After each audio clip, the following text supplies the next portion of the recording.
ఏ కేసీఆర్కు అగ్ని పరీక్ష, బిడ్డ కొడుకు బుజ్జగింపు సవాలే అని చెప్పి సవాల్గా మారుతుందట. వాళ్ళిద్దరు కొట్లాడు పెట్టుకుంటే ఈయనకు బాధ అవుతుంది, పరిచయం అవుతుంది. కవితకు కేసీఆర్ నచ్చ చెప్పగలిగితే ఓకే, లేదంటే బీఆర్ఎస్కు ఇబ్బందులే.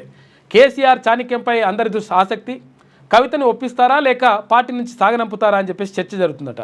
కేసీఆర్ నిర్ణయంపై ఉత్కంఠ, బీఆర్ఎస్ పరిణామాలను నిశ్చితంగా గమనిస్తున్న కాంగ్రెస్ బీజేపీ. బీఆర్ఎస్ అధినేత కేసీఆర్కు అగ్ని పరీక్ష లాంటి పరిస్థితి ఇది. గతంలో ఆ పార్టీ ఎన్నో ఒడిదుడుకులను ఎదుర్కొంది. వాటన్నింటినీ కేసీఆర్ అలవోకగా పరిష్కరించారు. అనేక మంది భరాసాను వీడారు. వారందరినీ కేసీఆర్ లైట్ తీసుకున్నారు. కానీ ఇప్పుడు పరిస్థితులు వేరు. బీఆర్ఎస్లో ముసలం పుట్టింది. తన రక్తం పంచుకొని పుట్టిన బిడ్డల మధ్య తన కొడుకు కూతురు నడుమే పేచి మొదలైంది. ఇక బీఆర్ఎస్లో తన సరైన ప్రయారిటీ దక్కడం లేదని కేసీఆర్ కూతురు ఎమ్మెల్సీ కల్వకుంట్ల కవిత అలకబోనారు.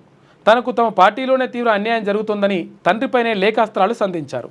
దీనికి రాష్ట్ర మీడియా భారీ హైప్ ఇవ్వడంతో కవిత కేటీఆర్ పంచాయతీ వ్యవహారం ఏందో తెలిపాల్సిన పరిస్థితి కేసీఆర్కి ఏర్పడ్డది. ఇక అక్టోబర్లో కేటీఆర్కు పార్టీ అధ్యక్ష పగ్గాలు అప్పగిస్తారనే ప్రచారం ఉంది. దీన్నే కేసీఆర్ కూతురు కవిత తీవ్రంగా వ్యతిరేకిస్తున్నట్లుగా పార్టీ వర్గాల్లో చర్చ జరుగుతుందంట. అన్నకు మరి పార్టీ అధ్యక్ష పదవి ఇస్తే మరి నా పరిస్థితి ఏందని చెప్పేసి అడుగుతుందంట.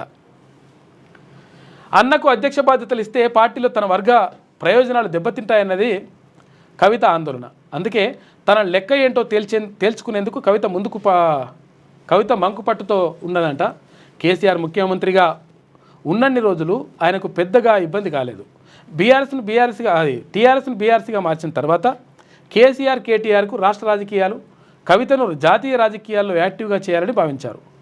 తర్వాత కుటుంబంలోని ఇద్దరు బిడ్డలకు సమన్యాయం చేయొచ్చని అంచనా వేసుకున్నారంట. అందులో భాగంగానే మొదటగా కేటీఆర్కు బీఆర్ఎస్ కార్యనిర్వాహక బాధ్యతలు అప్పగించారు. అయితే అక్కడే కేసీఆర్ లెక్క కాస్త తప్పింది.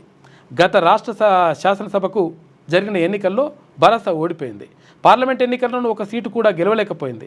దీంతో బీఆర్ఎస్ను జాతీయ స్థాయిలో విస్తరించాలనుకున్న కేసీఆర్కు ఇబ్బందికర పరిస్థితులు ఏర్పడ్డాయి.